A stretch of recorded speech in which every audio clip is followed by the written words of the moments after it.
Mesdames et messieurs, nous jouons le mariage de Figaro. Voici un extrait. Voilà, c'était un extrait du mariage de Figaro. Et à Avignon, on joue tout Molière ou presque. 148 de moyenne sur la totalité du festival. T'as fait complet? Bah t'as perdu 10 000 balles. L'idée, c'est de pas te dire que c'est des enfants. Bon, bah ça va, c'est des enfants, on va faire un truc. Non, non, c'est des enfants, mais c'est des spectateurs avant tout. Tout le monde se doute que tu as envie de jouer ton spectacle. La meuf qui va te prendre, elle va te prendre parce que elle a un intérêt à ce que tu fais. Aujourd'hui dans la troupe, je reçois Vincent Kerr, qui est metteur en scène pour la compagnie Les Nomadesques. Les Nomadesques, c'est 16 Avignon, des spectacles à succès comme Georges le Dragon ou Le Loup est revenu. Bref, la compagnie s'est démarquée dans le spectacle tout public, et avec Vincent aujourd'hui, on va parler principalement de 3 sujets. D'abord, comment acquérir de nouvelles compétences quand sa compagnie se développe. Ensuite, comment bien organiser son festival d'Avignon, qui est quand même un événement stratégique pour toutes les compagnies. Et enfin, la particularité de jouer devant un jeune public. Je vous rappelle que vous aussi, vous pouvez poser des questions à notre invité via notre page Instagram. Le lien se trouve dans la description de l'épisode. Donc Vincent, compagnie Les Nomadesques, donc c'est une compagnie que vous avez créée à 3 avec Karine Tabet, donc que tu connais bien. Et Franck Cadou, c'est bien ça? Oui, alors on était 6, mais comme il y en a 2 qui sont morts, et c'est vrai. Putain, mais quel début! Comme il y en a 2 qui sont morts et l'autre qui est parti à Montpellier, en fait, on était plus que 3 assez vite. On a créé la compagnie en 2002. On était, tous, de l'école, du studio Jean-Louis Martin Barbaz à l'époque, qui s'appelle l'ESCA maintenant. Mhm. Et on a eu l'habitude là-bas, ils nous ont enseigné un truc qui était vachement bien, c'était la troupe. Tu avais une école, et tes 2 premières années, tu payais ton école. Les 2 dernières années, tu ne payais plus l'école et c'est l'école qui te payait quand tu jouais. Enfin, quand ils y arrivaient, c'est-à-dire, pas tout le temps, mais en gros, comme ils proposaient aussi des ateliers, on finissait, on était intermittents, donc c'était pas mal. On est tous Mhm. sortis, on avait tous fait des ateliers, on était tous intermittents. On voulait bosser et puis on s'est dit, ben, comme personne va venir nous chercher et qu'on savait pas du tout comment aller, faire des auditions parce qu'aujourd'hui, c'est un peu plus développé sur internet, mais c'est quand même compliqué de faire des auditions pour des spectacles payés, sans réseau. Donc on a dit: «Bah, on va faire nos propres spectacles et puis on verra bien, quoi». Donc on s'est, réunis, on a appelé ça, comme on venait du studio Théâtre d'Anières, on a appelé ça l'After Studio. Voilà, donc on a changé de nom. Du coup, ça s'est appelé, Les Nomadesques. C'est pas beaucoup mieux. Moi, j'avais pas compris le nom au départ, mais en tout cas, maintenant, c'est le nôtre. Et on a monté ça. On a commencé par monter l'île des esclaves, parce que notre Karine, qui était un peu le leader du groupe, elle avait fait sa thèse, sa maîtrise, non, son DEA sur le théâtre du XVIIIe siècle. Elle était bien balèze en Marivaux et tout. Et du coup, on a dit, bah, on va commencer là-dessus. Donc, on a commencé par monter cette pièce, par le réseau de notre pote qui était dans le sud. Donc, on a joué dans des salles dans le sud, Mhm. vers Montpellier. Après, on est allé vers Perpignan, etc. Nous, on avait un réseau, enfin, moi, j'avais un réseau à Versailles. Je faisais partie de la troupe résidente au Théâtre Montansier à Versailles, qui est un super théâtre de 600 places et tout. Donc, j'ai vendu ça à mon metteur en scène. On a fait mes gavets de scolaires. Donc, c'était parti plutôt pas mal. Après, il y a eu un festival qui s'appelait le Mois Molière, qui s'appelle toujours le Mois Molière Ouais, à Versailles, tout à fait. auquel on s'est mis à participer dans un chapiteau monté à l'arrache sur un stade de foot. Enfin, c'était assez fun. Et on a fait nos, je pense, 20-25 premières représentations comme ça. Puis, le metteur en scène nous a dit: «Ah bah tiens, ce serait bien que vous fassiez une pièce un peu plus politique», et donc Karine a mis en scène Mort accidentelle d'un anarchiste, qui a été vraiment un carton au Mois Molière. Du coup, il y a le Ranelagh qui est venu nous voir et qui a dit, ben, parce qu'on connaissait, des connaissances de connaissances, enfin bref, elle est venue nous voir et elle a dit: «Ah bah moi je veux le produire dans mon théâtre» et tout ça. Et ensuite, on s'est mis à faire des choses un peu plus comiques. Donc j'ai monté après c'est moi comme il y avait les potes de Versailles et cetera, c'est moi qui me suis mis un peu plus à la mise en À la mise scène. en scène, oui. Donc j'ai fait la Locandira, j'ai monté la Locandira, la double inconstance qu'on a montée avec Karine, et puis après je suis devenu un peu plus le metteur en scène et Karine plus l'autrice. Mais généralement c'était Franck, Gaël, et Karine et moi qui prenions les décisions en gros et qui disions: «Tiens, quel spectacle on va faire?» et tout ça. Et est venu, donc on vivotait comme ça en faisant des ateliers, et cetera, et est venu le spectacle qui fait qu'on a commencé à avoir plus de réseau. C'est que comme on avait déjà le Ranlag un petit peu, Ouais. il y avait pas beaucoup de spectacles pour enfants à l'époque à Paris. Nous, on a eu des enfants, donc on leur lisait un livre qui s'appelait Le loup est revenu. On s'est dit: «Tiens, ce serait bien adapté, bon 14 personnages pour un spectacle pour enfants, ça va être chaud», et finalement Karine a trouvé l'astuce pour faire les 14, et en étant 4 Pour comédiens, les et transformer donc en 4 personnages. on a monté, ce spectacle-là en 2011 à la Folie Théâtre, Mmh. donc on a passé une audition, on a été pris, on a passé une audition au Ranelagh, on a été pris aussi, et bon, bah, ça a pas loupé, premier samedi 150, et après ça a surcartonné, on est parti à l'Alhambra avec ça, enfin, après on a cherché des salles vraiment plus grosses, on a fait un Avignon complet du premier au dernier jour, Waouh, enfin, on a super. voilà, et ensuite on a dit: «Bah, on va continuer», le Ranelagh nous a demandé de monter le Chaboté, enfin un classique, donc Ouais. Karine a écrit le Chaboté. Derrière, on leur a proposé d'autres collaborations, enfin, ils nous ont vachement accompagnés sur tout le processus, Mmh. et là, on en est à notre, je sais pas, 12e pièce, 15e pièce, et on en a une dizaine qui tournent en même temps, Ouais, j'ai lu, vous avez plus de 300 représentations par an? ouais, alors, on Enfin, est ça dépend des ça années, tu dépend vas me des dire. années. Ouais. Là, on est à peu près en gros, on est à peu près à 200 représentations parisiennes. Vous êtes combien de comédiens dans la troupe? On est 6 qui n'avons pas beaucoup le temps de jouer, ailleurs, D'accord, et ouais. en tout une quinzaine. Bon, Vincent, du coup, je vais te présenter quand même en quelques mots. Tu es le metteur en scène, on va dire, de la compagnie Les Nomadesques, mais tu es également comédien. Ouais. C'est quoi, la première question que j'ai envie de te poser, c'est quoi les ingrédients qui composent une troupe qui fonctionne depuis plus de 20 ans? Bah, je pense qu'on est parti déjà entre potes, Mmh. avec une envie de pas de réussir personnellement, mais une, conscience de la nécessité d'une réussite collective. Dans le sens où on s'est tous dit quand même individuellement: «Ça va être compliqué», même si on avait quelques ouvertures, donc il y en a, voilà. Donc il y a vraiment cette nécessité, cette envie de réussite collective. Il faut quand même qu'il y en ait deux trois qui se sacrifient, au moins, ou 2 qui se sacrifient pour tout le bordel administratif, tout ce qui va faire fonctionner la compagnie, parce que c'est le jeu. Je suis comédien, le jeu représente 5 de mon activité. Les répètes, 10 à peine, et tout le reste, c'est de l'administratif et de la technique. Donc charger les décors, c'est-à-dire que je pense pas qu'une compagnie puisse commencer à exister sans une envie commune de tout le monde de faire les tâches, lourdes. Mmh. Au début, c'est carrément fabriquer les décors et les costumes. Charger les Ensuite, ça devient, ça quand même, on arrive généralement à trouver des gens compétents pour le faire. Charger les camions, décharger les camions, faire les montages techniques, être, là, répéter gratos. Enfin, au tout départ, c'est, à mon sens, il y a pas d'autre moyen que la démerde totale. Mmh. C'est-à-dire que nous, ce qu'on a fait, c'est que pendant 2 ans, on a cotisé 45 € par mois à 6, qu'on a mis sur un compte, et au bout de 2 ans, on a pris tout cet argent et on a monté un spectacle avec cet argent. Et du coup, vous avez créé la compagnie autour d'un projet ou Non, c'est non, on cette a envie vraiment créé initiale non, d'être non, ensemble? c'est vraiment Ouais. l'envie d'être ensemble Mmh. qui nous a amenés à trouver un projet. Mmh. Et une fois qu'on a trouvé le projet, on s'est dit: «Tiens, mais on va continuer à être ensemble et faire d'autres projets», mais ça s'est assez vite transformé sur les éléments du départ, et puis on était parti sur un fonctionnement, démocratique, comme un collectif à 6, et ça ne m'a pas du tout convenu, et j'ai trouvé que par rapport à notre mode de fonctionnement, ça ne convenait pas, et moi je suis persuadé que le collectif, il fonctionne, mais qu'il peut pas fonctionner très longtemps s'il y a pas quelqu'un qui prend les trucs relous en main, Ouais. et en gros, parce que tu posais la question sur qu'est-ce qui fait les ingrédients, j'ai la sensation qu'il faut qu'il y ait une ou 2 personnes qui acceptent de se sacrifier pour le collectif. C'est-à-dire, ils sont pas plus payés que les autres, et il faut pas qu'ils soient plus payés que les autres, ils sont pas mieux payés que les autres, mais à côté, ils ont pas le temps de faire des projets qui vont les payer plus.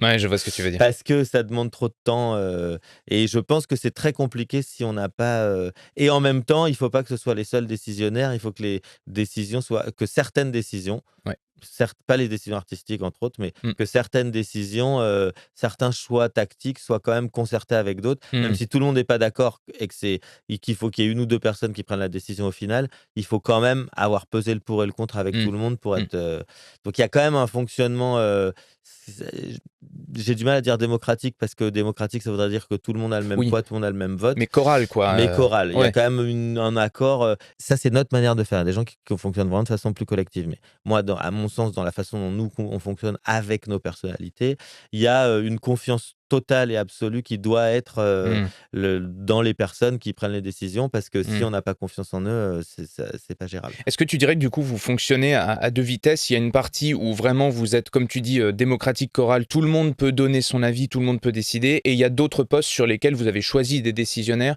pour justement faire avancer les choses? Bah, Je te dis ça parce que j'ai un peu le sentiment que quand tout le monde peut décider, personne ne décide. non, je pense que personne ne peut jamais décider.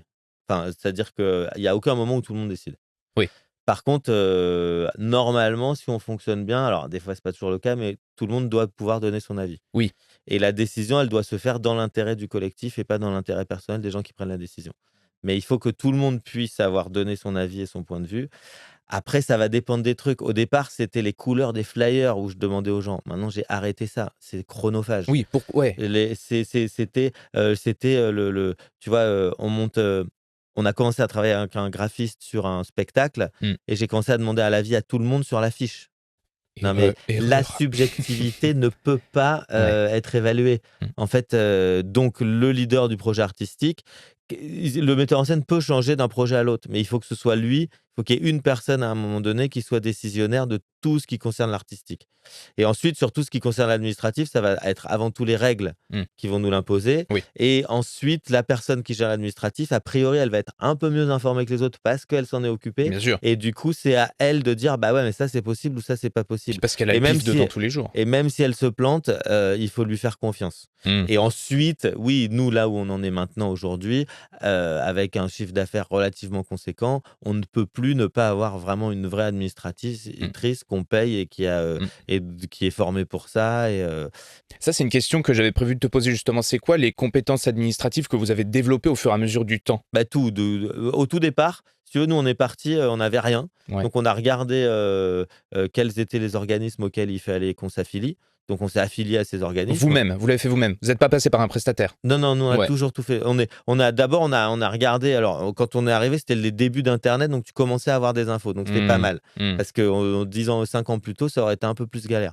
Donc on a regardez qu'est-ce qu'il fallait pour faire aujourd'hui, c'est très simple. Tu mets comment monter une association, les mecs, ils Ouais. te dirigent, et donc c'est très simple, il y a quelques trucs à faire, à aller déposer, à la préfecture et cetera. Bon et alors une fois qu'on a fait ça, on a dit: «On va employer des gens». Donc on est passé par, le guichet unique à Mmh. l'époque. Puis, très vite, on avait trop d'employés, Bien sûr. donc on a dû nous-mêmes se créer un compte à l'URSSAF, Mmh. donc il faut s'inscrire à chacun des organismes. Et il faut faire des fiches de paye. Donc Mmh. moi, ce que j'ai fait, c'est bêtement et méchamment, j'ai pris les fiches de paye que j'avais, je les ai toutes recopiées sur Excel, j'ai fait des formules pour que tout se calcule et puis, je faisais moi-même toutes les fiches de paye.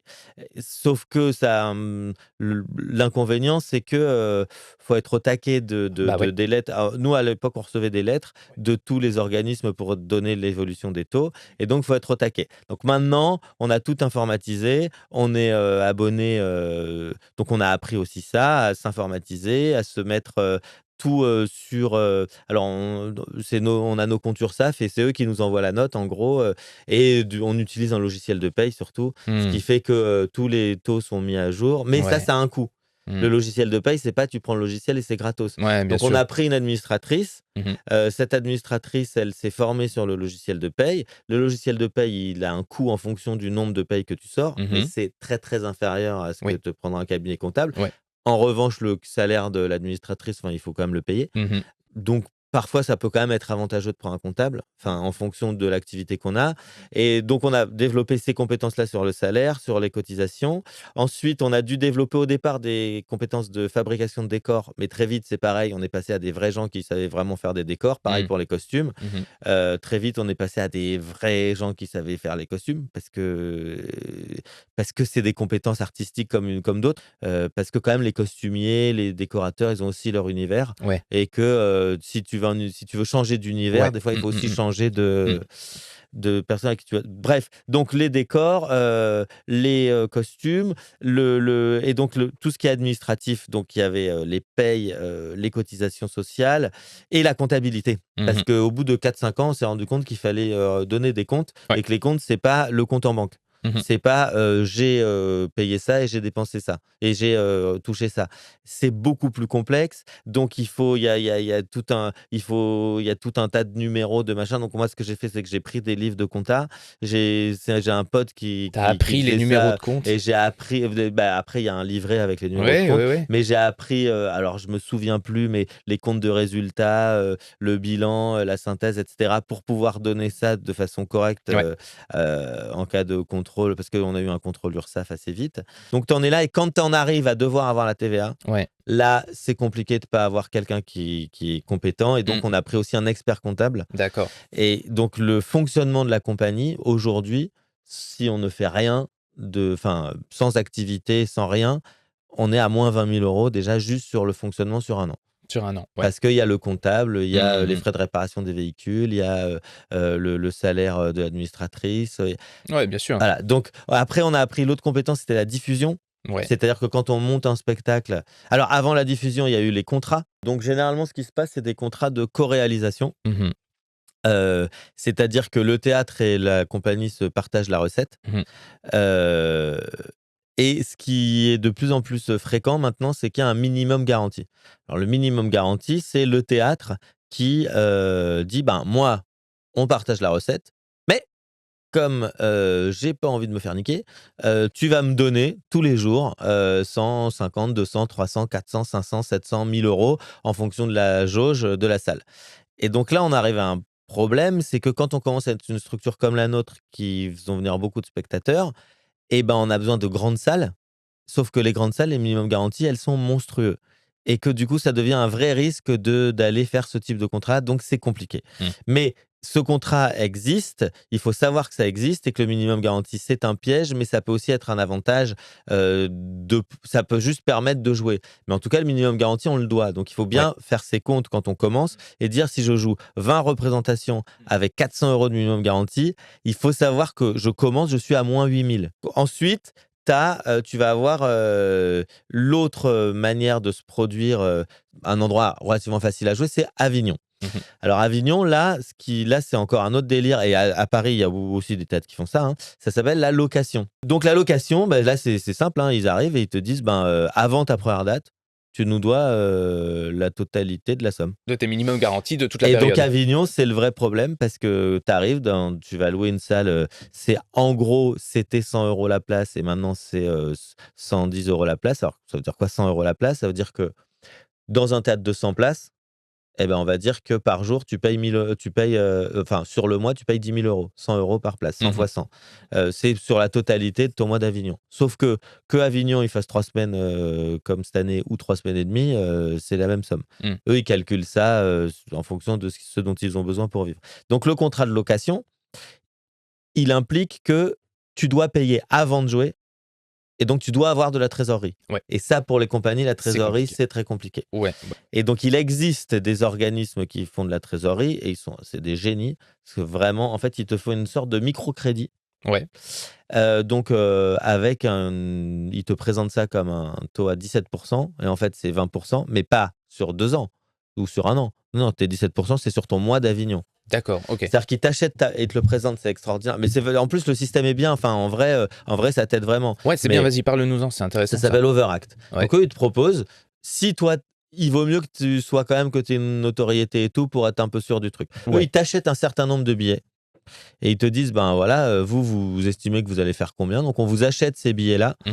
on vous les achète pas forcément cher. Heu et si vous les vendez pas, eh ben, on vous les redonne. D'accord. Sauf que tout l'argent avec lequel ils t'ont acheté le billet, eh ben, tu dois leur rendre avec, plus 17%. Mmh. Donc le calcul qu'ils font, c'est, bah, vous baissez vos prix de billets de 30% et comme ça, vous êtes gagnant. Mmh. Oui, ça c'est ce qu'ils disent tel qu'ils le présentent. Sauf que quand tu D'accord. fais les maths et quand tu fais les calculs, tu te dis: «Bah non, en fait, c'est faux parce que de toute façon, imagine que, tu cartonnes et tu fais 20 000 € de recettes. Dans tous les et ils t'ont prêté, 10 000.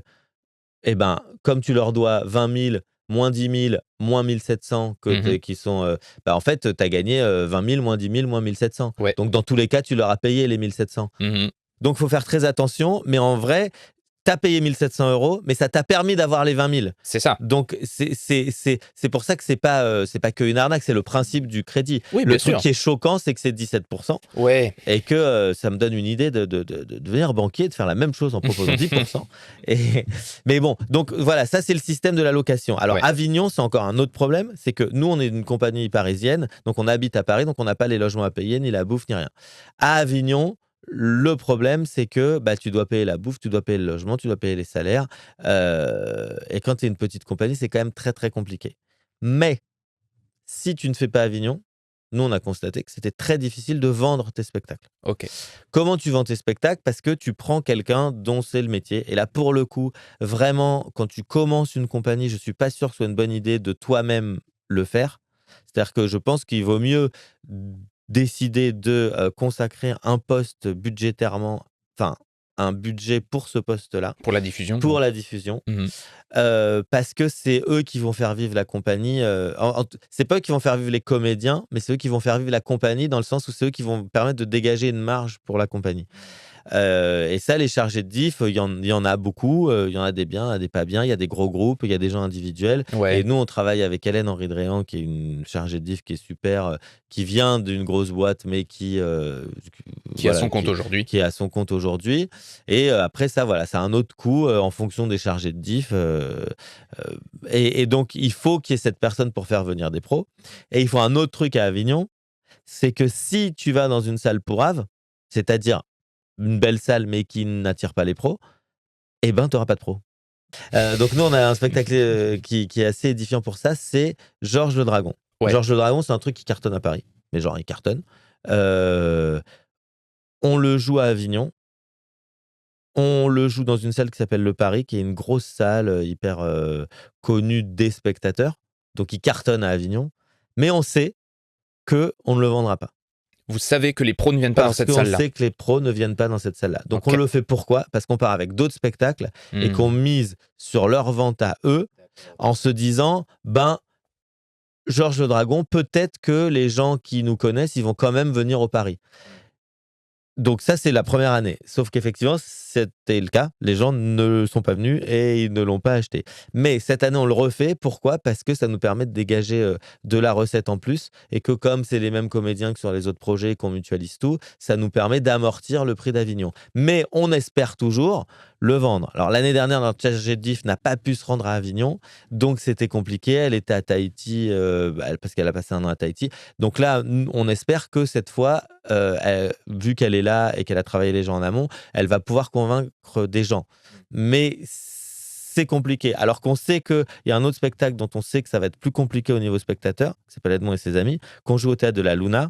Mais on sait que là, on a des chances d'avoir des pros et de le vendre par le fait qu'on est dans cette salle-là. Donc il faut répartir stratégiquement presque à un moment donné, Bah, les endroits où tu veux placer tes spectacles en voilà, fonction des pros qui après, viennent. clairement, quand tu commences, tu pars avec un spectacle, c'est déjà bien. Oui, Mais bien sûr. clairement, partir à Avignon dans une salle que personne ne connaît, je suis pas sûr que ce soit très intéressant. Est-ce que tu peux nous parler un peu justement de, puisqu'on parle de diffusion, de si on était une jeune compagnie par exemple et qu'on voulait se rapprocher d'un diffuseur, est-ce qu'il faut qu'on s'imagine que d'un coup cette personne ne va travailler que pour nous, on va la salarier? Non. Est-ce qu'on peut payer un forfait? Comment Alors, ça se passe?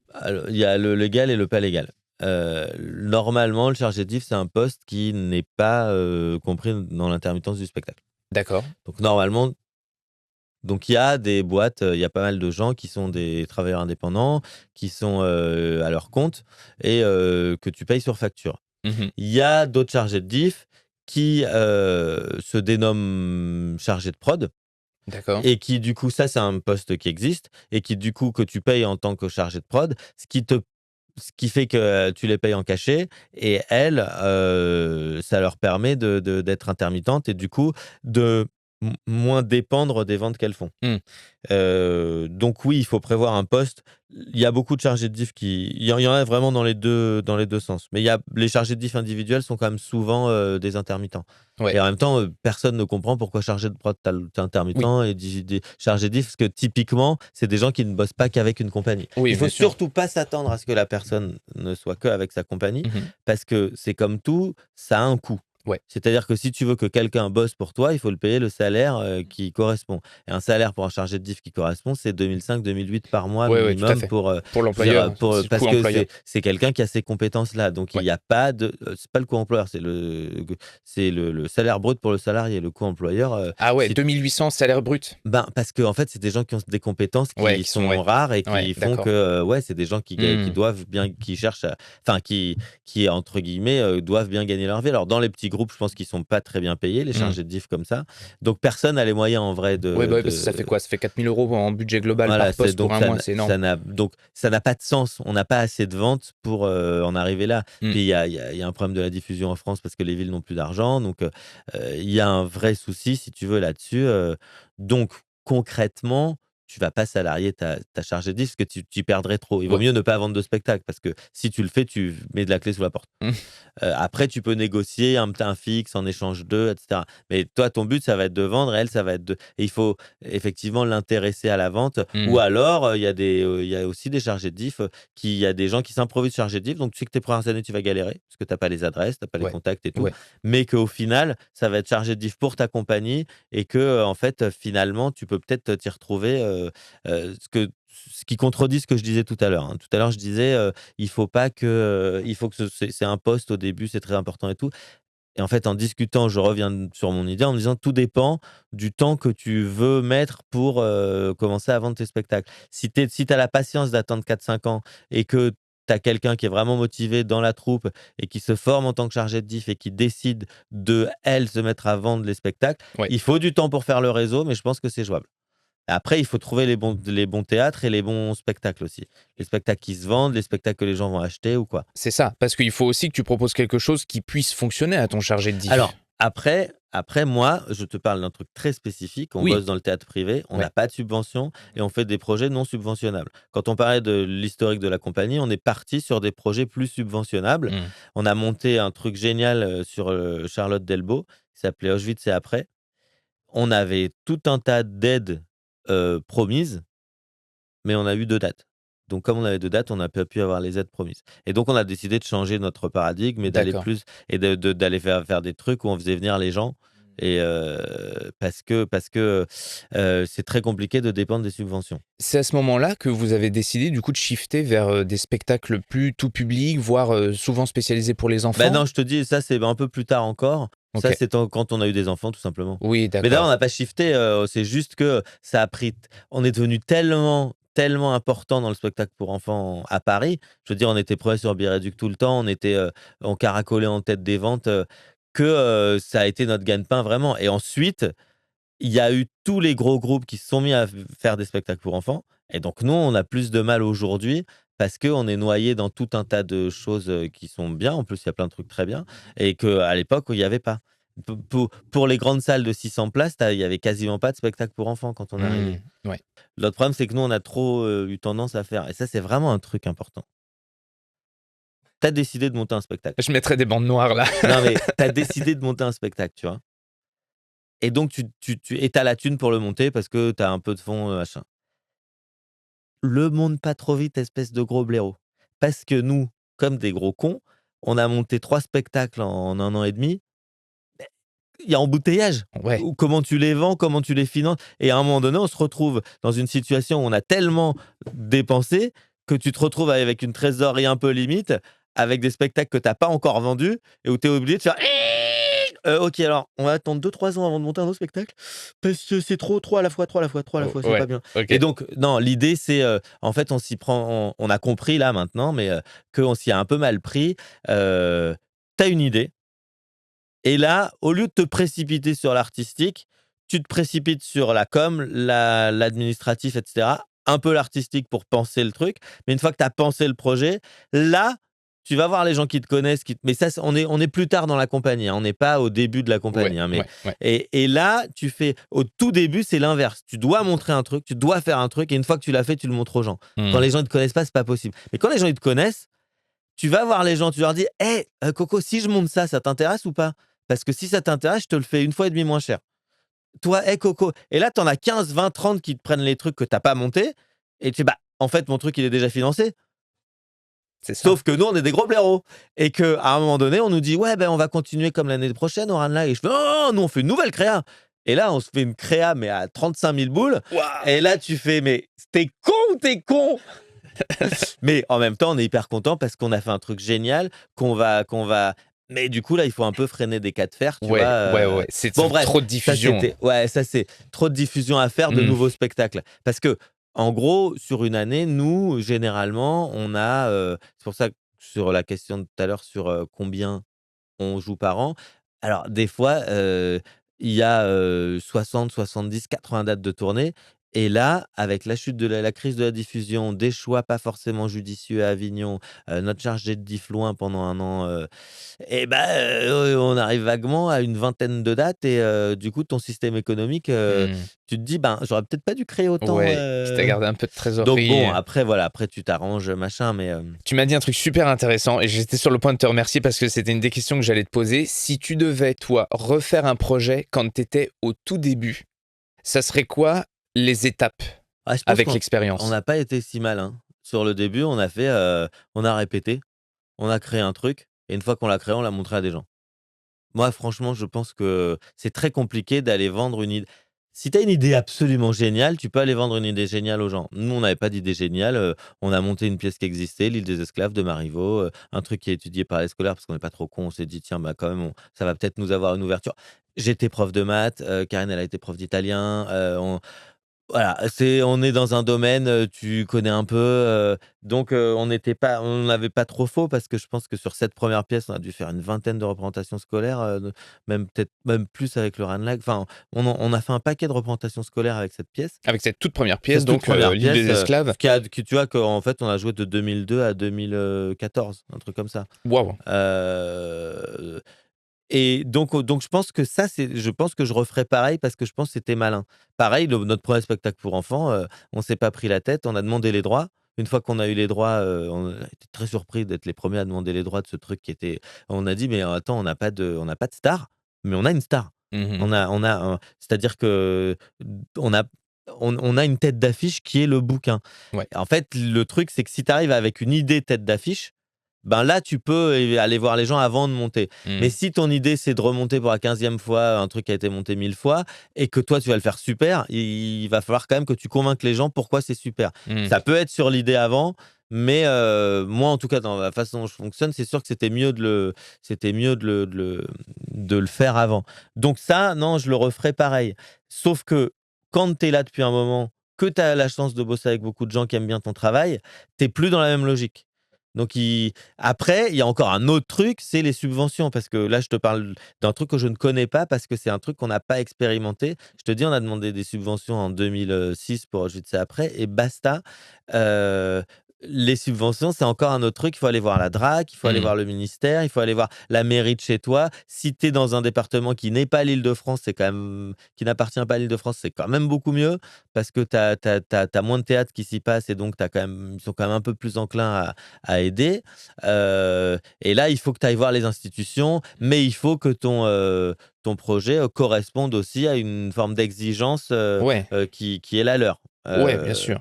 Tu as quand même une nécessité, voilà. D'avoir non seulement un projet qui se tient, mais qui soit peut-être aussi aligné, bah, comme tu dis, avec leurs valeurs, peut-être avec une actualité ou alors quelque chose qu'ils veulent En tout cas, quelque développer. chose ou alors qu'il y ait une exigence artistique Ouais, forte, ouais. parce que, elles sont là, les aides publiques sont là pour, justement aider des projets qui vont avoir du mal à trouver leur public aussi. Mmh. C'est pas, maintenant, voilà, ils pourraient aussi, de temps en temps, décider d'aider des projets qui vont trouver un public. Ce serait pas non plus mais bon, C'est des biais différents. Donc moi, je parle essentiellement du théâtre non subventionné parce que je ne Mmh. connais pas bien le problème du théâtre subventionné, n'en faisant pas partie. Ouais. Et justement, au fur et à mesure du temps, est-ce que tu dis tout à l'heure, il faut presque convaincre des gens de rejoindre le projet. Est-ce que toi, c'est quelque chose que tu as dû développer? Et si oui, est-ce que tu t'es aperçu qu'il y a des choses qui fonctionnent, quand même régulièrement? Quand il s'agit d'essayer de convaincre les gens de te faire confiance, d'embarquer avec toi dans le Maintenant projet? un peu plus parce que j'ai un peu plus confiance, mais ça a beaucoup été la chargée de disques qui a fait ça. Mmh. Tu passes beaucoup de temps à appeler des gens, de sorte qu'à un moment donné, à force d'appeler, tu vas provoquer la rencontre hasardeuse de quelqu'un qui il se trouve qu'il a besoin d'un spectacle comme le tien à ce moment-là. Mmh. Et si tu passes pas beaucoup, beaucoup, beaucoup de temps à ça, bah, tu as moins de chances de C'est provoquer sûr. la chance, en Bah, fait. c'est un peu le truc où, on va dire, t'envoies 100 mails. Sur ces 100 mails, il y en a peut-être 10 qui vont t'apporter une réponse et dans les 10, il y en a un qui va t'apporter une réponse positive, mais qui va se transformer Alors en moi, je vais dire autre chose, tu envoies 100 mails, tu as perdu, 100 mails, hein. oui, non, mais Non, d'accord, mais OK. en fait, en gros, c'est ça, hein. Oui, le mail, c'est pas le bon mode de communication, je suis Le mail d'accord est avec toi. nécessaire et indispensable, Ouais, tu dois l'envoyer. ouais. Mais tant que tu as pas eu quelqu'un au téléphone qui te dit: «Envoyez-moi un mail» et que tu vas renvoyer le même mail que tu as envoyé il y a une semaine, c'est comme si tu avais, rien envoyé. Mmh. En revanche, si c'est des gens que tu ne connais pas, il faut avoir conscience qu'ils reçoivent entre 30 et 200 mails par jour de gens qu'ils ne connaissent pas. Donc clairement, ils vont pas les ouvrir. Mmh. Et ça encore, je te parle de quand tu t'adresses à des structures qui sont là pour, diffuser du théâtre. Quand il arrive souvent que dans ton développement, tu t'adresses à des écoles, par exemple. Ouais. Les écoles ne font pas de théâtre et donc elles vont recevoir des offres de gens qui font du théâtre, mais qu'ils s'en foutent, en fait, ils font pas sauf que quand tu as la directrice ou le directeur au téléphone, bah, tu peux lui expliquer pourquoi c'est bien ton projet, que ça correspond à ces trucs pédagogiques et tout ça. Mmh mh. Mais c'est ultra chronophage. Mmh. C'est-à-dire qu'il faut te rendre compte que, sur, 1 heure à passer des appels, tu vas réussir à avoir un interlocuteur au téléphone, à avoir 2 ou 3 interlocuteurs au téléphone, Mmh. enfin allez 4-5, que le temps de le convaincre, ça prend bien un quart d'heure, 20 minutes et que tu sors de ta journée, si tu as eu 15 interlocuteurs, c'est le bout du monde. Et pour en faire une vente, un truc, il faut en avoir eu 100. Mmh. Donc tu te rends bien compte que c'est des métiers hyper chronophages Ouais. et que, te faire un réseau, c'est compliqué. Donc oui, si tu peux, assez vite te mettre dans un syndicat, par exemple, Mmh. syndicat des producteurs, syndicat des metteurs en scène, syndicat des auteurs, et ben, ça te permet de faire du réseautage. OK. Syndicat des compagnies, ça te Ouais. permet d'aller rencontrer des gens que tu ne connais pas, Mmh. qui eux-mêmes vont avoir des discours que tu ne connais pas, qui vont dire: «Tiens, bah, moi, j'ai telle solution à tel truc». Génial! J'ai telle solution à tel truc. Bah, je fais bien de pas faire ça moi. Tu vois? Enfin C'est peut-être ce qui va se passer aussi quand on va écouter Vincent Kerr, mais sur la troupe. on va se On dire: va «Oh se dire: «Ah putain, tiens». ah ouais». Non mais donc c'est assez important, c'est un mot, bizarre le réseautage, mais en gros, tu as besoin d'aller rencontrer des gens que tu connais pas, que tu aurais pas rencontrés forcément mais qui, de par les discussions que tu vas pouvoir avoir avec eux au fil, de quelques verres, Ouais, ouais, ouais. de limonade ou d'autres choses, vont pouvoir, bah, t'éclairer sur tel ou tel aspect, te donner toi aussi tu vas pouvoir donner des pistes parce que tu as expérimenté. Ouais. Toi, tu es jeune. Nous, on est une vieille compa enfin une compagnie qui commence à être une compagnie de vieux. C'est hyper intéressant de discuter avec les jeunes parce qu'ils ont pas du tout les mêmes rapports aux choses, parce que c'est eux qui créent la vivacité du truc, dans le sens où c'est eux qui sont dans ce qui se passe aujourd'hui, en fait. Ils sont dans les réseaux sociaux, dans machin, dans des ils ont des rêves qu'on n'a pas et c'est hyper intéressant de discuter avec des jeunes parce que, même des jeunes compagnies qui commencent, en fait, il y a une manière de voir les choses qui est Mmh. ultra novatrice par rapport à notre regard à nous. Mmh. Même s'ils débutent et qui c'est des quiches dans plein de domaines, il y a plein de trucs où tu fais: «Putain, mais ouais» et ça, c'est un truc vraiment, qui est ultra important, je pense, pour tout le monde, d'échanger avec des gens qui ont rien à voir avec nous. Mmh. Des gens qui sont non subventionnés, des gens qui sont dans le privé, des gens qui font de la gaudriole, des gens qui font des trucs, dramatiques, des gens enfin, j'en sais rien, des gens qui font de la danse, mais voilà, le réseau, ça va être, bah, de rencontrer ces gens, tu les as vus pour la 4e fois: «Tiens, salut, tu te mets à parler de ta vie» et puis, et donc tu te reconnais machin et tu as une opportunité: «Ah bah, eh, j'ai pensé à toi, dis donc, il y a machin qui cherche truc», on doit être, 200 000 dans le métier, c'est rien, c'est que dalle. Donc en gros, il y a moyen de connaître des gens qui connaissent quelqu'un. Donc et de même que toi, tu veux dire: «Ah mais attends, il y avait un gars, il cherchait un truc complètement absurde, c'est complètement toi, je vais parler de toi». Enfin, j'en sais rien, mais je veux dire, l'idée, ça va être quand même d'essayer de se faire, Mmh. de rencontrer des gens, Ouais. pour des échanges et de connaissances et de conseils. Et c'est intéressant ce que tu dis parce que quand tu échanges avec la personne, t'es pas en train de lui dire: «Eh, au fait, moi je, moi je, moi je».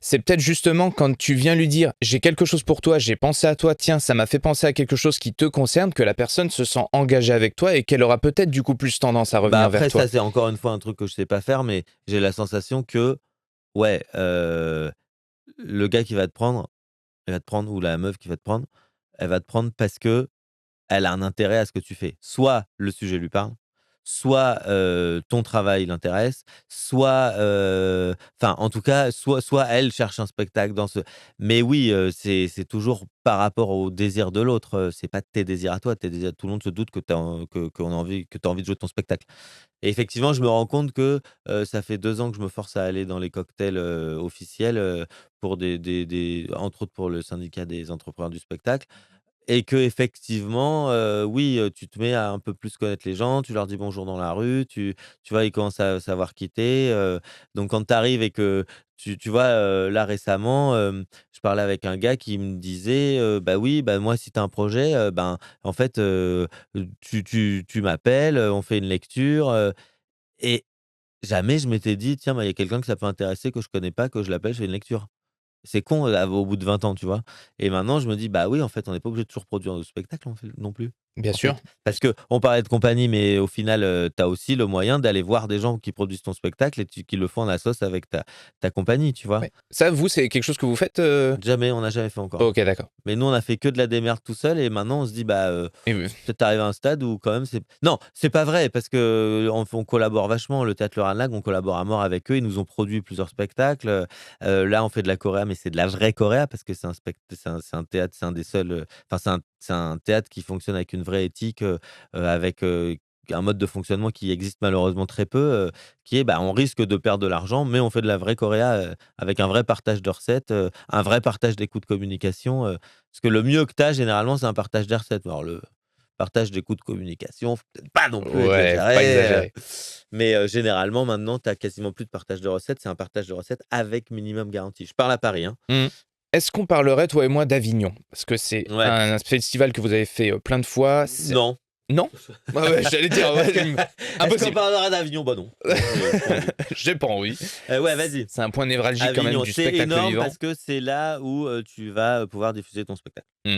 Donc, tu as une question à me poser ou je développe en Ah ouais, j'avais 2h30 plein de comme, questions à te poser, mais je vois que t'es lancé si tu vas-y, veux. vas-y, vas-y, vas-y. Bah, moi, la première question que j'ai envie de te dire, c'est qu'il y a beaucoup de compagnies qui veulent se lancer dans un Avignon. Comme tu me l'as dit tout à l'heure très justement, ça dépend où tu en es dans ton projet. Ça peut être une bonne idée comme une mauvaise idée, si j'ai bien compris. En tout cas, peut-être que tu as des erreurs à ne pas commettre à nous donner. Des choses qui te semblent essentielles quand tu te prévois un Avignon. Alors les erreurs, je sais pas parce que je pense que si tu les fais pas, à mon avis, tu apprends pas trop. Mais je pense qu'il faut être au courant des choses. Il faut être au courant qu'un Avignon je vais donner un exemple. On arrive avec Avignon, on joue tout Molière ou presque, dans une salle de 150 places. Gavé de spectateurs, on fait salle de 150 places, 148 de moyenne sur la totalité du festival. Tu peux pas plus. On est que 3 au plateau. Tu peux pas beaucoup moins. Bon, sauf que, bon, il se trouve qu'on part avec un autre spectacle et tout, mais si on considère que Molière, tu rajoutes le logement, la nourriture, le salaire, parce qu'on a payé les gens tous les jours, mais comme on est en tournée, on fait pas le même mode qu'à Paris, bref, on s'est payé un cachet à chaque fois, donc on a respecté pour le coup la convention. Bon, tu as fait complet, bah, tu as perdu 10 000 balles. Il faut avoir conscience de ça et là, C'est tu es sur un incroyable. tu sur un gros succès. Je te parle d'un gros succès. Donc mais pas un gros succès, un truc comme jamais ça t'arrive, hein. Enfin, c'est-à-dire C'est que once in a lifetime, comme on dit, quoi. C'est bah, un truc qui ouais, tu t'arrive une déjà fois à dans quel moment une. tu fais complet pendant, 2 Ouais. Avignons de suite, dont le Covid, dont l'Avignon avec, Covid, passe sanitaire au milieu du truc et tout. Enfin, tu vois, ça ne t'arrive pas. Là, ça nous arrive. Alors, ces 10 000 €, ils sont compensés ultra vite parce que derrière, on a 30 ventes et que, à chaque vente, tu gagnes 1 000 €. Enfin, tu vois, sur ce spectacle-là, il y a pas de problème.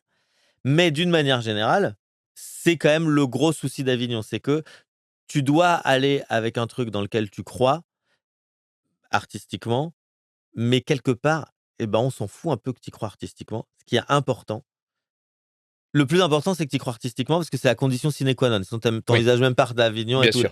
Mais une fois que tu y crois, ce n'est pas du tout une condition suffisante.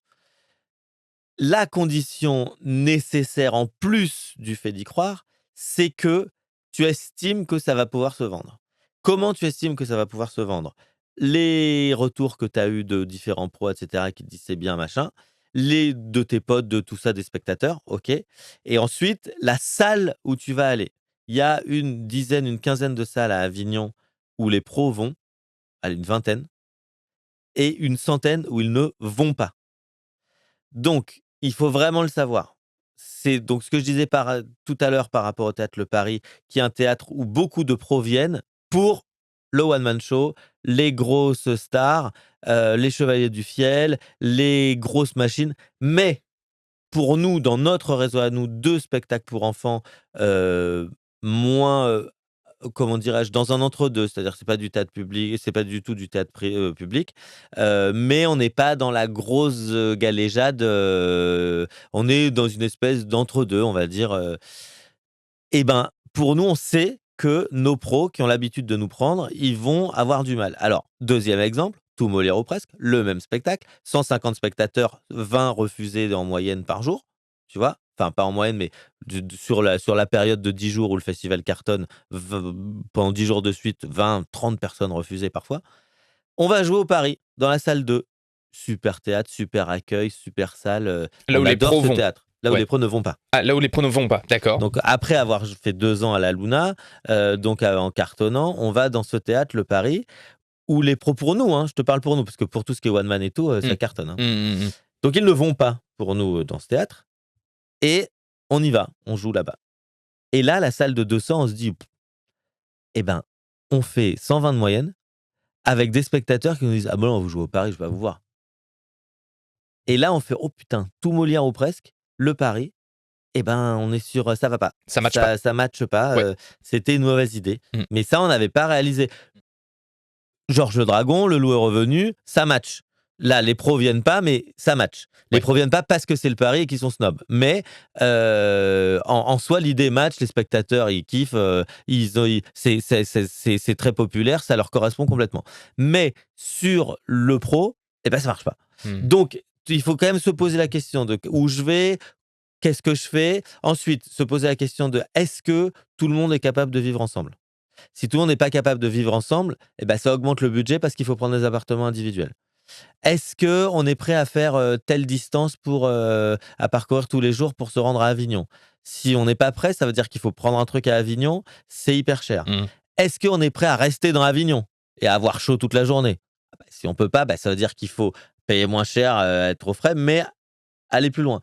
Heu, Ça, c'est quand même des questions essentielles. Le vivre ensemble à Avignon, c'est ce qui fait que ton festival, il va bien se passer ou pas. On est dans un métier hyper humain. Si humainement ça se passe mal, sur le plateau, ça va mal se passer, et le plateau, j'ai envie de te dire, c'est presque ce dont on se fout parce qu'à Avignon, tu passes 30 de ton sur ton plateau, 70 en parade. Les parades, pourquoi? Parce que les gens viennent pour ça. Les gens, ils viennent à Avignon. Alors, il y a de moins en moins de gens qui paradent, mais en tout cas, quand tu as pas une notoriété, médiatique, de base, Mmh. quand tu es pas dans des lieux, ou une pièce, tu as une vraie chance à Avignon de cartonner quand même, parce qu'il y a des gens qui vont te voir en parade et qui vont faire: «Waouh!» Ça a l'air et qui sympa, vont faire: «Ça a l'air sympa» il y et a un tout. dinosaure, il y a des Alors, marguerites, c'est trop drôle. il y a moins de bouche à oreille qu'avant, mais il y a quand même les réseaux sociaux, il y a quand même des gens qui prennent en photo, il y a quand même, il y a moins de bouche à oreille qu'avant pour une raison très simple, c'est que les gens restaient 7 jours quand maintenant ils en restent 3. Donc il y a moins de bouche à oreille. Mais ça reste quand même le moteur essentiel d'Avignon. Donc il faut que toute ton équipe soit prête à parader ou à tracter ou parader, c'est 1000 choses, hein. Ça peut être, t'arrives, t'es en costume, tu fais un gros truc et tout, un gros show. Ça peut être, tu en t-shirt, tu chantonnes un peu, tu parles aux gens. Ça peut être, tu fais rien, t'es normal, mais tu parles avec tous les gens individuellement. Je veux dire, ça peut être tout. Parader, tracter, ce que je veux dire, c'est faire la promo de ton spectacle. Et il faut qu'il y ait des gens qui soient capables de tenir 3 semaines et demie. C'est un marathon. Le truc, t'arrives, c'est ultra long, c'est ultra fatigant. ultra épuisant. Et ensuite, t'es comédien, souvent, t'es jeune, souvent, t'es dans Avignon, souvent, tu bois des coups, tu fais la fête, tu te démontes, à 3 heures du mat, tu ressembles plus à rien, et du coup, le lendemain, pour réattaquer, c'est chaud. Donc, il faut aussi que tu te dises que tu as des comédiens qui ont une capacité de récupération ou bien de qui sont capables de temps en temps de mettre pause parce que sinon ils vont pas tenir le festival et ce qui va se passer c'est qu'à la moitié du festival ils vont arrêter les parades en se disant bah non mais on met tout sur le jeu et ils arrêtent les parades et t'as tes spectateurs ça chute t'as une mauvaise ambiance t'as de moins de parades C'est un marathon. je veux dire c'est un truc c'est un marathon collectif et vraiment pour moi en tant que compagnie après quand tu vas avec une prod c'est différent chacun est logé payé comme enfin tu vois mais effectivement même si tu es dans une prod si tu veux t'éclater il vaut mieux qu'il y ait des gens et c'est compliqué de faire venir les gens sans au moins tracter. Tu vois, moi, je suis parti une année avec, alors là, c'était vraiment l'année débile, on avait, L'année débile? ah non, mais des fois, tu es con. Donc nous, on joue le mariage de Figaro à 21h45 et moi, je trouve rien d'autre de mieux à faire que de venir avec mon one man show, profiter du fait qu'il y a les copains parce que faire un one man show tout seul, c'est un peu chiant. C'était Seule Enseigne ou Monsieur Kerr? Ça, c'est Monsieur Kerr, ouais. Enfin, c'est le même, mais ça a évolué. Enfin, D'accord. c'est devenu Monsieur Kerr. Enfin, et donc, je pars avec le seul en scène en profitant de mes camarades. On habite pas très loin d'Avignon, on est à 10 minutes en vélo. Donc, on fait parade à 11h, ils vont manger. Moi, je fais parade à 12h30. 14h, je vais manger. Je reviens, je fais la caisse de mon spectacle pour économiser un poste. Derrière, après avoir fait la caisse, je joue mon spectacle. Je parade un bout avec eux. Ensuite, je tracte pour mon spectacle. Ensuite, je vais jouer le spectacle pendant lequel je compte la caisse du Seul en spectacle. scène. Enfin, non, du seul en scène et surtout du mariage. Parce que bref. Et là, je joue le mariage. Donc, on finit, il est minuit. Je suis rincé. Je bois 1 ou 2 coups. Je rentre à la maison. Et là, la petite, elle dort pas. Tout le festival. Enfer. Combien de kilos t'as perdu? Bah, pas tant de kilos, mais j'étais vraiment fatigué, quoi. Mais et donc il y a des trucs, des fois, t'es con. Et en même temps, c'était, tu vois, c'est un type de, j'en venais par rapport au type de tractage. Du coup, j'avais pas le temps de tracter beaucoup. Par contre, j'avais un sujet qui intéressait les profs à Avignon où il y a que des profs. Et en gros, Monsieur Kerr, ce que je faisais, c'était que je prenais mes flyers et j'allais voir les gens, je parlais et je voyais, aller en gros, sur une parade, je voyais 10 personnes, quoi. Mais 10 personnes bien. Sur les 10, il y en avait 2 ou 3 qui venaient. Donc ça, plus le bouche-oreille, plus machin, en fait, tu arrives globalement à puis tu as les gens qui sont autour qui écoutent, enfin donc ça, c'est une vraie manière de tracter qui est possible et à côté de ça, on était avec le mariage de Figaro, 7 gros, bourrins qui arrivent, avec un visuel hyper fort, on avait tous des t-shirts, des chapeaux avec, des gros ballons en cœur au-dessus de nous, c'était le symbole de l'affiche, on faisait une annonce, «Mesdames et messieurs, nous jouons le mariage de Figaro, voici un extrait». Voilà, c'était un extrait du mariage de Figaro. Et en gros, c'était un truc comme ça et ça cartonnait parce que c'était drôle, c'était enlevé, c'était à l'image du spectacle, tu vois? Donc t'as vraiment, et puis t'as des gens qui arrivent, ils chantent, ils ont des trucs, t'as aussi des gens, juste ils déambulent et tu vois juste la déambulation. Donc il y a tout qui est possible, mais sauf qu'il faut que ça te ressemble et que ça ressemble au spectacle et que ça donne envie aux gens d'aller voir l'esthétique du spectacle. Ouais. Donc ça, pour moi, c'est l'essentiel, la capacité à faire tout ce qui est autour du spectacle pour faire venir les gens au spectacle.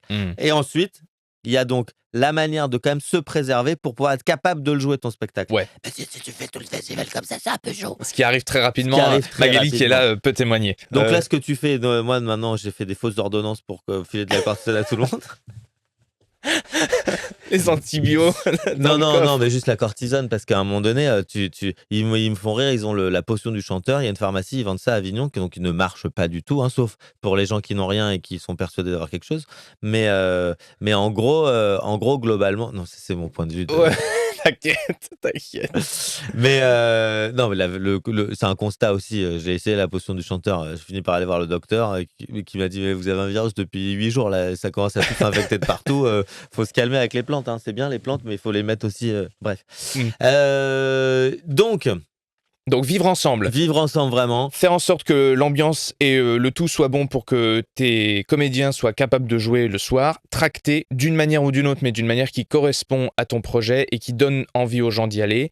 Et savoir que c'est un risque financier, mais qui peut être suivi d'effets. C'est un investissement. Un investissement. Mais tu sais que c'est à perte. Il Ouais, faut savoir. Alors, quand tu es une jeune compagnie et que tu débutes, nous, au début, on se payait 2 heures par jour. Parce qu'il ok. faut absolument et impérativement à Avignon se déclarer tous les jours. Hmm. Quel que soit le mode de déclaration, tu peux te faire un contrat de travail du 2 au 27, tu te déclares genre 40 heures, Ouais. mais il faut que tu sois déclaré parce que tu vas avoir l'inspection du travail qui vient. Et c'est là où je voulais en venir par rapport à nous, ce qu'on fait à Paris, c'est que l'inspection du travail elle ne trouve rien à redire à ce qu'on fait nous. L'URSSAF et tout, on paye les gens au-dessus du SMIC, on les paye plus que le temps on les déclare 4 heures alors qu'il reste là 2 heures. Enfin, personne ne trouve rien à redire à ça. Enfin, on est payé pour ce qu'on fait. Donc, déclarer les gens un minimum. Mais donc, même si tu débutes, ça a quand même un coût de salaire. Alors, évidemment, dans l'exemple que je prenais de Tout Molière, si tu cartonnes comme ça et que tu ne payes les gens que 40 € sur le festival, tu perds pas d'argent. Hein. Faut pas, quand Hmm. même, Oui, là, dans la vision noire que oui, j'ai, oui. Oui, on avait mis les c'est curseurs quand à même, on a fond. mis les curseurs à Ouais, fond. ouais, Non, non, ouais. non. C'est quand t'es petit et que tu débutes et que tu loges à 3 dans la même chambre, en vrai, sauf que tenir le festival en logeant à 3 dans la même chambre, c'est un peu tendu. Mais enfin, si tu as des plans pour avoir, tu vois, un Airbnb, un truc à 20 minutes en voiture, que tout le monde peut rentrer dans la même voiture, ou le mieux, c'est à 20 minutes en vélo, parce que tu arrives là-bas, tu loues des vélos, Et puis tu peux rentrer. et puis les vélos, ils te les louent 100 balles sur le mois. En fait, il y a Hmm. un mec il te loue des vélos à 150 balles. Non, il te les vend. Il te les vend à 150 balles et il te les rachète à 120 ou un truc comme ça. Ok. Donc en fait, toi, t'as quasiment rien payé Ouais, pendant le tu payes 30 festival. euros de vélo, Voilà. quoi. Alors j'exagère, c'est peut-être il se fait plus de marge, je pense, mais Hmm. en gros, lui, il récupère ses vélos à la fin et Ouais. toi, ça t'a pas coûté grand-chose, quoi. Hmm. Comment tu fais pour trouver le bon théâtre pour ton projet quand tu vas à Avignon? Ça, c'est vraiment du réseautage. C'est vraiment en discutant avec les gens. C'est vraiment, tu te rends compte, tu regardes la programmation, tu regardes ce qu'ils ont, tu discutes avec les gens: «Ah tiens, toi, telle expérience, tel machin» et c'est les gens qui vont te dire: «Tiens, bah, la Luna, ça va plutôt être tel type, les Béliers, ça va plutôt être ça», et toi, qui vas te faire ton expérience, j'avoue que je le sais, c'est mon 16e Avignon, je le savais pas à mon premier.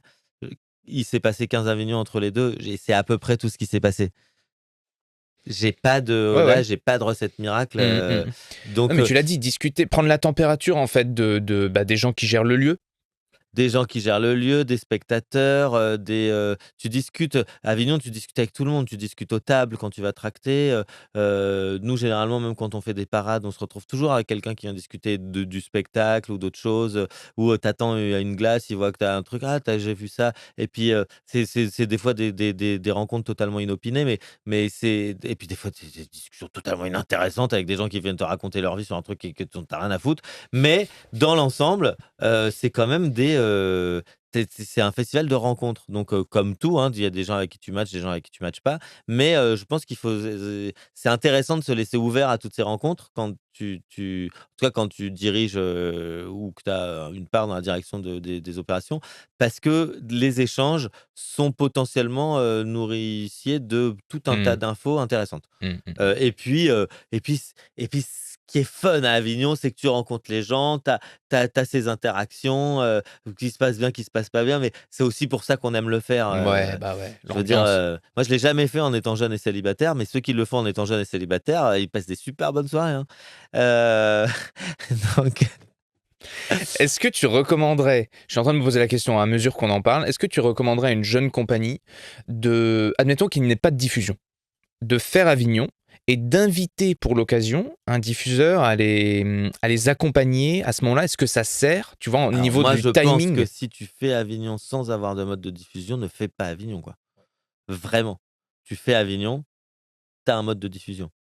Sinon, tu ne fais pas Avignon. Oui, bah, très bien, mais alors tu as décidé que le spectacle, c'est un loisir.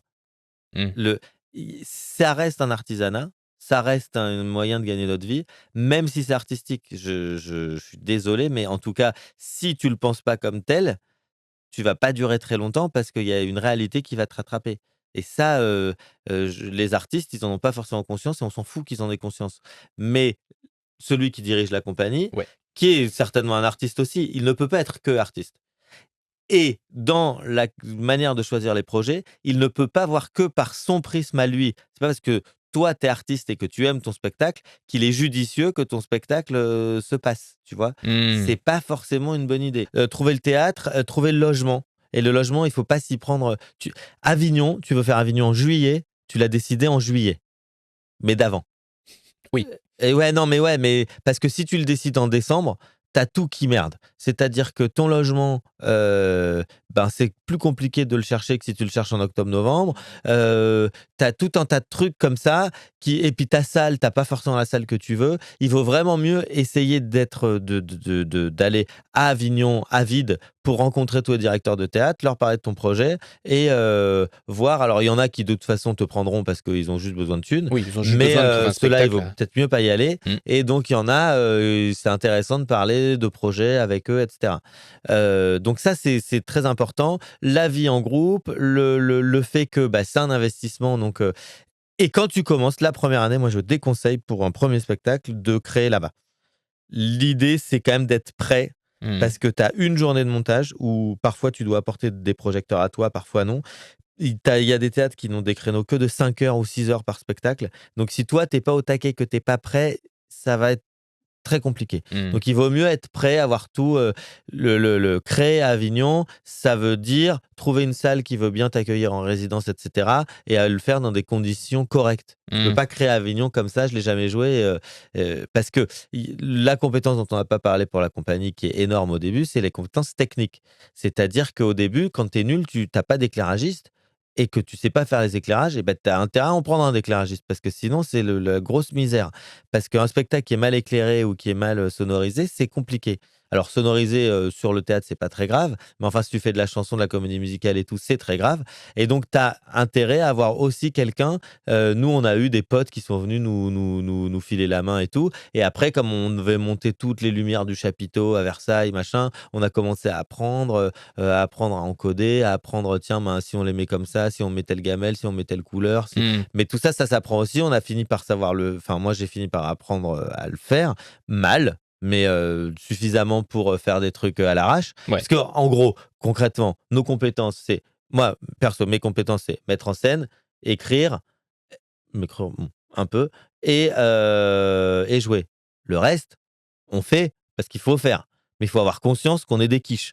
Et donc, il faut avoir conscience que quand même, on peut devenir bon, mais on ne l'est pas forcément dès le début. Donc, les conseils sont les bienvenus et les erreurs sont possibles. Donc, il faut savoir que tu es capable de faire des erreurs et que donc, quand tu les fais, c'est ta faute. C'est pas la faute de quelqu'un d'autre si tu as fait des erreurs. Tu as fait des erreurs. Et c'est tout à fait normal, donc personne n'a à en t'en vouloir, toi le premier. Mais le fait est que quand il y a une erreur, il y a une erreur, point. On va Mm. pas discuter pendant 15 ans de qui a oublié de faire la déclaration, de qui a oublié le costume, sauf que ceux qui font pas, ils merdent pas. Hein. Donc, C'est sûr. et Ça n'arrive qu'à ceux qui donc font. ça, c'est très important. Et après, effectivement, s'il y a les gens compétents, délégués à Avignon, il y a 1000 trucs à faire. Toi, tu t'occupes de ça, toi, tu t'occupes de ça, toi, tu t'occupes de ça. Ou alors, il y a ça à faire. Moi, je m'occupe de ça, moi, je m'occupe de ça, moi, je m'occupe de ça. Mais il faut que ce soit un peu réparti parce que moi, je fais la bouffe très bien. Au bout de 2 jours, bah, tu fais plus la bouffe. Ah, c'est bon, je le fais 2 fois, ça va. Mm. Ouais, faut que tout le monde Heu, tienne et tout le monde soit ouais, engagé. ouais, c'est compliqué, ouais. Et il faut accepter les défauts et les qualités de chacun Mm. et les compétences de chacun. Tu vois, genre, nous, il y a un gars, son truc, c'est le repassage, quoi. Il repasse trop bien. Alors, il repasse bien, hein, putain. Mais du coup, il fait que repassage parce que il repasse tellement bien qu'il met 4 heures, il touche pas au repas. Ouais. Bah, Ouais, ouais. enfin, tu vois, enfin, Impossible. c'est des trucs. Chacun son rôle et il faut accepter que des fois il y en a, bah, ils glandent rien alors qu'ils sont persuadés qu'ils ont glandé, qu'ils ont fait des trucs et en fait ils ont rien glandé. Et ben ouais. Bon bah c'est comme ça. Et après ils ont intérêt à mettre la bonne ambiance. Ouais, ouais, grave. Ils ont intérêt à servir à quelque chose quand même, Oui ouais. oui non mais c'est ça. Mais après t'as des mecs comme ça qui servent qu'à mettre l'ambiance.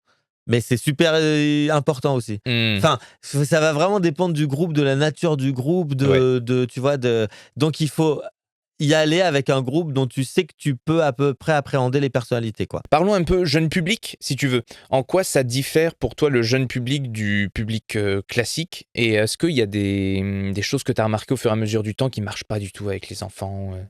Bah, c'est un jeune en fait, c'est très pour nous, c'est qu'on on est une compagnie jeune public établie, parmi les plus grosses compagnies jeune public, de France, je pense. Parce qu'en gros, enfin, quand tu regardes le nombre de spectateurs qu'on a sur les dernières années, je pense qu'on est bien, Mmh. et on s'est pas beaucoup planté sur le jeune public. Mais on s'est pas beaucoup planté dans un style qui est un style très populaire et très participatif. On a fait quand même globalement des choses assez participatives. Enfin, dernièrement, les Sœurs Dalton, c'était pas particulièrement participatif, c'était assez peu participatif, mais il y avait un truc un peu clinquant, un peu, hyper travaillé de combat, de machin, de trucs assez funky. Donc sur les spectacles pour enfants, le gros intérêt qu'on y trouve nous, c'est qu'on peut faire n'importe quoi, personne va nous le reprocher. Quand on fait la même chose sur les tout publics, il y a des gens qui disent: «Ouais mais non, là ils peuvent pas». Et du coup, ce qu'on a fait sur les tout publics là, et c'est peut-être la leçon à en tirer, c'est qu'on a dit: «Bah, attends, on a fait le dindon et c'était bien, ça a bien plu», et les gens nous ont dit: «Ouais, c'est bien et tout», et personne nous a fait de remarques genre: «Vous allez trop loin» et tout, et donc là, on a fait: «Mais attends, vous êtes cons, quoi?» On a merdé. Du coup, on a rajouté 12 couches et là, maintenant, on a des: «Waouh, c'est génial!» et on a des: «Non, mais c'est pas possible». Mais on n'a pas le: «Waouh, c'est génial!» si on n'a pas deux trois «Waouh, c'est pas possible». Et C'est très clair. encore que là, on est plutôt pas mal sur les on est sur un bon: «Waouh, c'est génial!» un bon ratio de mais à un moment donné, il faut aller à fond dans le truc. Mais par rapport à nous, notre personnalité, donc sur le jeune public, non, à pas faire, ben, oui, parler de bite et de couilles à des jeunes, c'est pas forcément très habile ou il faut le faire bien. Et puis, nous, on les fait beaucoup participer, Mmh. mais le corollaire de ça, c'est que, dans des grosses salles, il faut du son, du machin et tout, parce que sinon tu perds vite pied. Ouais. Et puis si tu les fais participer et qu'ils participent pas, faut surtout pas insister. Tu as essayé, ils participent pas, c'est bon, on passe à autre chose. Mmh. Voilà. Après, les écueils du spectacle pour enfants, c'est qu'il faut pas pour moi, nous, on n'a jamais écrit une seule pièce pour enfants. On a écrit que des pièces pour adultes à hauteur d'enfants. C'est-à-dire, c'est Mmh. très simple, Mmh. l'intrigue est très simple, le vocabulaire est très simple, mais tout le reste, c'est que des blagues pour les adultes, que des délires qu'on se fait nous, que parce que pour nous, hein, nous, sinon, on pense que ça marche pas. Ouais, c'est important que les familles, les parents Non, mais c'est passent aussi important un que bon nous, on moment. passe un bon moment. C'est Ouais, important que nous, ouais, on fasse un bon truc où on s'éclate, parce que si on se fait chier, bah, les gens aussi. c'est sûr. Non, mais et oui, l'idée, c'est de toucher, d'avoir plusieurs lectures. Mmh. Après, il y a des trucs, des spectacles pour les 1 ou 2 ans que j'ai vus absolument géniaux, qui sont que pour les enfants, vraiment, mais c'est super beau, des fois c'est très lent, très poétique et tout. Ça peut être hyper bien. C'est pas ce que nous on fait, tu vois? Mais l'idée, c'est, de pas te dire que c'est des enfants. C'est-à-dire, bon, bah, ça va, c'est des enfants, on va faire un truc. Non, non, c'est des enfants, mais c'est des spectateurs avant tout. Ouais, Et ouais. donc tu chiades le truc de sorte que les trucs tu fais un gag de merde, OK, mais ton gag de merde, il est hyper précis, il est hyper calé, il a un timing, il tombe au bon moment, il tombe comme il faut. L'enfant, il va pas forcément le saisir, mais il faut que le parent, il est paf! Il comprenne exactement quand il tombe, quoi. Ou si c'est touchant, il faut que ce soit vraiment touchant et que même l'enfant, il soit au cœur de la situation.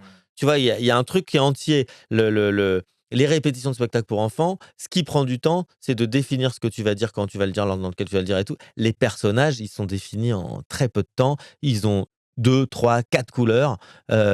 Ils ont pas de nuances Ouais. et Forte proposition artistique directe pour voilà. Et le. quand tu vois, tu commences à monter le mariage de Figaro, le dindon comme on a fait là, ben là, chaque réplique, tu peux la dire de 4 manières différentes. Donc, qu'est-ce qu'on a décidé de raconter à ce moment-là? Est-ce que, tu vois, l'enchaînement des trucs en fonction de si tu le fais plus vite, plus lentement, Mmh. que si tu es plus, on va dire, parti pris pour elle ou plus parti pris pour lui, qu'est-ce que ça va engendrer derrière? Enfin, tu vois, tu as des tas de questions. Puis ne serait-ce que le texte, la complexité même, même, au niveau de la diction du texte et cetera.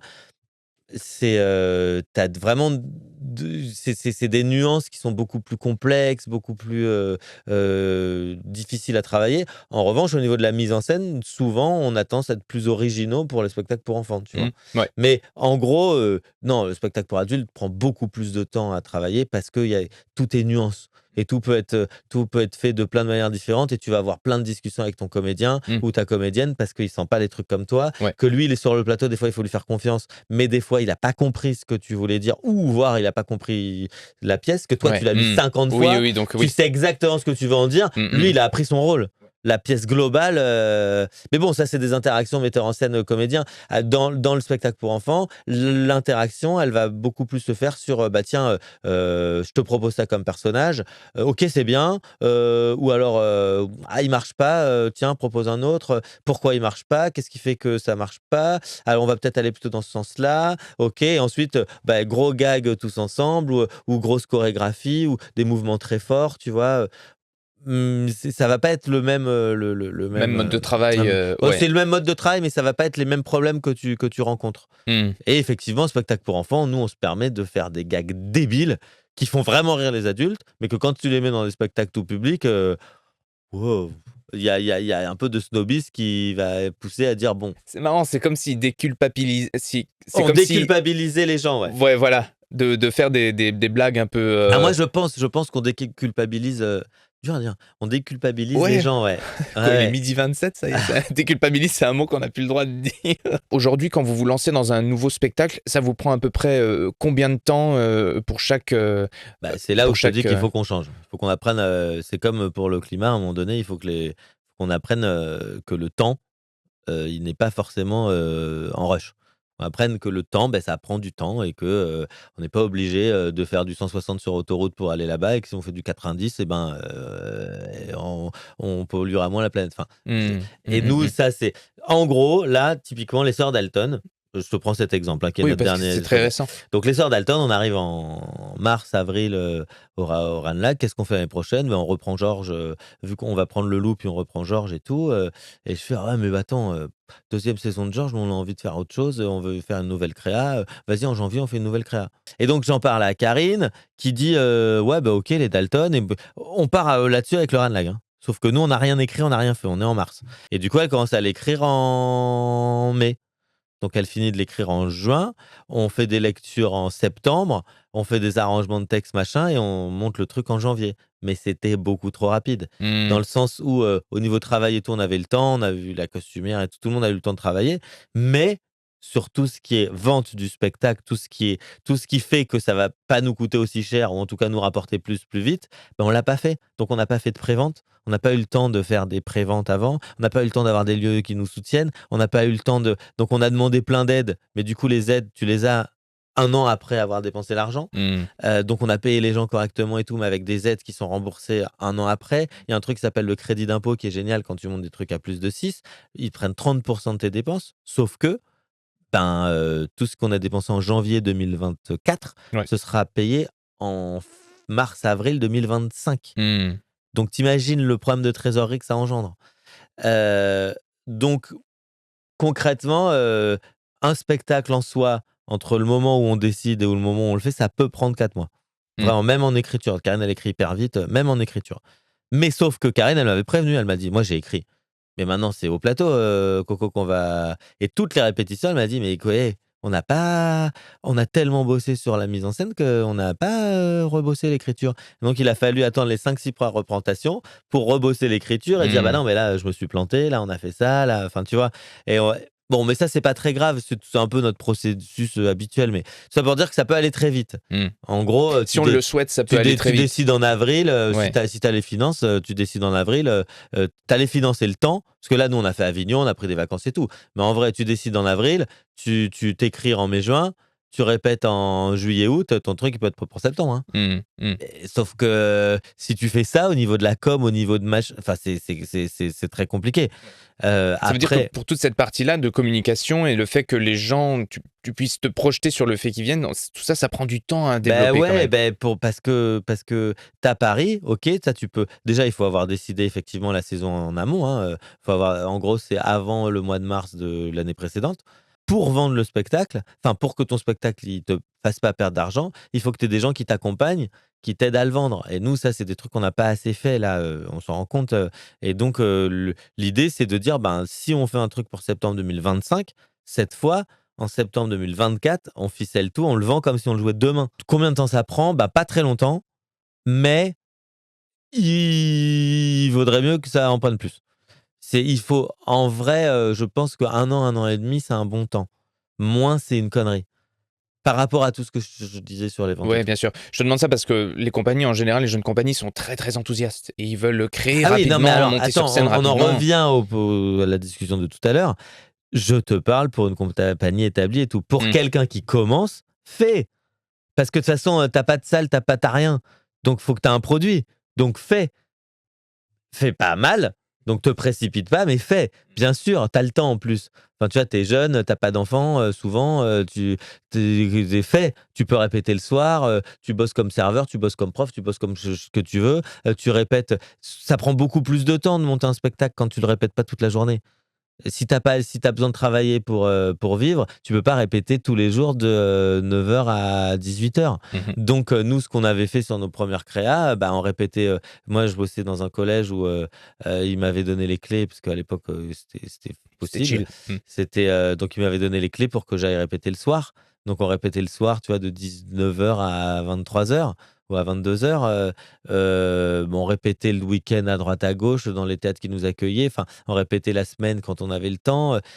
Mais de toute façon, si t'as pas comme moyen enfin, tu vois, Mm. si tu peux pas te consacrer ton temps au théâtre parce que tu as besoin de gagner ta vie, bah, tu peux pas répéter. Mm, mm, mm. Tout à fait. Donc, un projet, le temps que tu as, il va aussi dépendre de la disponibilité de tout le monde et tout ça. Mhm. Tu vois, Ouais. et puis de ton expérience, nous le Loup, ça nous a pris 3 mois à le monter, alors que ça dure 45 minutes, parce qu'on savait pas, tiens, bah, là on a mis qui est-ce qui va faire tel personnage? Ah bah, c'est lui. Ah ouais, mais du coup toi tu reviens donc ça va pas être possible. Merde, je comprends pas parce qu'à la lecture je l'avais pas vu, ah bah, oui, mais c'est pas marqué, mais en fait tu fais un mouvement. Enfin, tu vois des conneries comme ça, mais là j'ai pas le temps de me changer, et donc ça nous avait pris vachement de temps, il y a oui, mais elle joue à la fois lui, à la fois lui, à la fois lui, mais elle peut pas jouer les 3 en même temps. En fait, c'était une bonne idée, mais en fait, elle a 2 marionnettes, mais comme elle est elle-même un personnage, en fait, elle marche plus les marionnettes. Donc qu'est-ce qu'on fait? Ah bah, on réintroduit un autre personnage qui va faire lui-même une marionnette, du Mm. coup on perd une marionnette. Enfin, c'est des conneries que tu te poses, mais normal. Et plus tu es jeune et moins tu as d'expérience, plus ça te prend du temps, et puis plus tu es persuadé qu'en cherchant longtemps, tu vas y arriver mieux. C'est pas forcé ça, mais en tout cas, il faut ton temps de digestion. Donc ça peut te prendre du temps vraiment de monter un truc. Est-ce que tu as déjà eu la sensation de finir un spectacle? Ou est-ce qu'à chaque fois, les spectacles sont restés des portes ouvertes vers ça aurait pu donner ça aurait pu Ah être oui, comme ça? oui, oui, oui, d'une manière générale, bah, quand on a la chance de beaucoup les jouer. En fait, c'est surtout que je supporte pas au début, tu vois, tu as le retour des potes, tu as le retour des gens, tu vois bien, même les gens qui aiment, tu vois comment ils aiment. Mm. Tu as j'aime et puis tu as ouais, j'aime. Mm. Et après, tu essayes de comprendre qu'est-ce qui fait que. Donc, nous, c'est vrai qu'on a beaucoup tendance à retravailler. Le Ouais. plus spectaculaire, c'est Tout Molière ou presque, où tu sais, en fait, c'est un melting pot de tout un tas de pièces de Molière. Mhm. Et j'ai mis une scène d'un acte 2 à la fin. Et en fait, une scène d'acte 2, c'est une scène d'acte 2, c'est pas une scène d'acte 5. Elle raconte pas la même chose, elle est pas au même rythme. Et donc, en fait, elle peut pas. Et donc, ce moment-là du spectacle est un four total. Et je fais, merde, putain, c'est la scène du maître de philosophie, elle est géniale et tout. Ah Et donc, ouais. je fais, le lendemain, je dis aux comédiens, on change tout, on enlève ça, ça, on le met là, ça, on machin. Et je leur fais inverser en 20 minutes l'ordre du spectacle. Et la scène du maître de philosophie, elle cartonne. Et tu fais, bah oui, évidemment. Ouais, Parce mais ça, tu que, en peux le fait, on voir qu'une raconte fois que pas tu la joues le même chose. spectacle, Bah quoi. si, en Ouais. fait, tu aurais dû le voir avant, en fait. Mais moi, en tout cas, j'ai Oui, c'est besoin vrai que là, d'avoir les c'était gens. un peu. Là, c'était un peu Mais ce spectaculaire. que je voulais dire par là, c'est qu'il y a des éléments que tu ne peux ressentir qu'une fois que le Ah spectateur est ben, là. attention, on parle beaucoup du comique, hein, mais oui. Oui, dans le comique, franchement, il te manque un protagoniste. T'as l'auteur, le metteur en scène, les comédiens et le public. Et chacun a la même part. Le public, il a une part énorme parce que c'est lui qui va faire que ça va partir ou pas. Et si tu n'arrives pas à faire partir le public, ça peut être sa faute. Mais si au bout de 3, 4 fois, il part toujours pas, c'est que c'est pas la sienne. C'est que c'est la tienne. Donc il y a à un moment donné, soit dans l'écriture, soit dans la mise en scène, soit dans l'interprétation, un truc qu'il faut revoir. J'ai une dernière question pour toi. Si tu devais donner un conseil à une jeune compagnie qui démarre, ou même si toi tu voulais te donner un conseil de toi quand tu as démarré, c'est quoi la première chose qui te vient à l'esprit? Première chose qui me vient à l'esprit, c'est attendre le 7 juillet.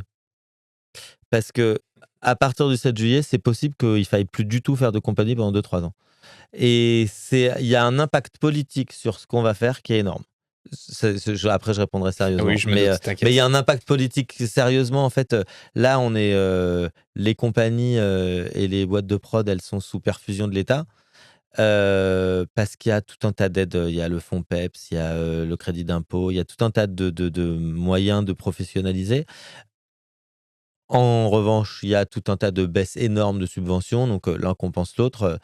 Soyons clairs, hein, si le RN vient, indépendamment du danger qui règne sur l'intermittence, toutes ces aides-là, elles vont toutes disparaître, et très vite.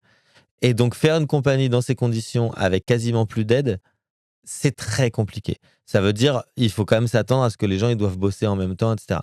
Je pense pas qu'ils vont pouvoir supprimer l'intermittence tout de suite parce que c'est trop compliqué. Il y a trop de festivals qui vivent de ça, etc. Mais en tout cas, les aides pour les structures, l'intermittence, elle va baisser de fait parce qu'en n'aidant plus les structures n'auront plus les moyens de rémunérer, de rémunérer les gens et ça va diminuer. Voilà. Donc, clairement, ça va être un problème. Bon, je réponds à ta question. Le conseil que je leur donnerais, effectivement, c'est d'avoir envie, avant tout, d'avoir envie d'être dans une aventure collective plutôt que personnelle. C'est vraiment de constituer un groupe qui aspire à cette envie-là, d'être tolérant vis-à-vis de ceux qui ont des aventures personnelles intéressantes et que de pas condamner les gens parce qu'ils vont aller faire une aventure personnelle. C'est de dire, tu pars un peu, tu reviendras. De savoir que personne n'est indispensable et que donc pour bien faire vivre un groupe, c'est aussi intéressant dans plein de cas d'avoir des doublures. Parce que toi, tu as un projet fun, que moi j'ai un projet fun et que du coup, on peut s'arranger l'un et l'autre. Et que c'est très compliqué de demander aux gens l'exclusivité du cœur, de l'affection, parce que en fait, on n'en est pas là. Enfin, c'est trop compliqué. Voilà. Et après, de trouver des sources d'investissement, c'est bien. Parce que c'est très compliqué. Donc, soit c'est tout le monde qui cotise, soit il y en a un qui a de l'argent et qui prête, soit.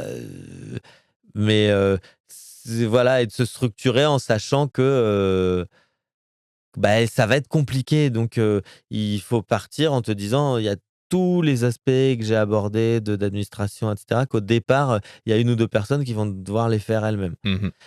Sachant, encore une fois, qu'il y a des organismes qui peuvent le faire à notre place. Il y a des organismes qui s'occupent de la compta. Il y a des organismes qui s'occupent de faire les fiches de paye et de payer tout, toutes les charges, etc. Mais ces organismes-là, ou ces associations, ou ces entreprises, elles prennent un pourcentage non négligeable qui empiète sur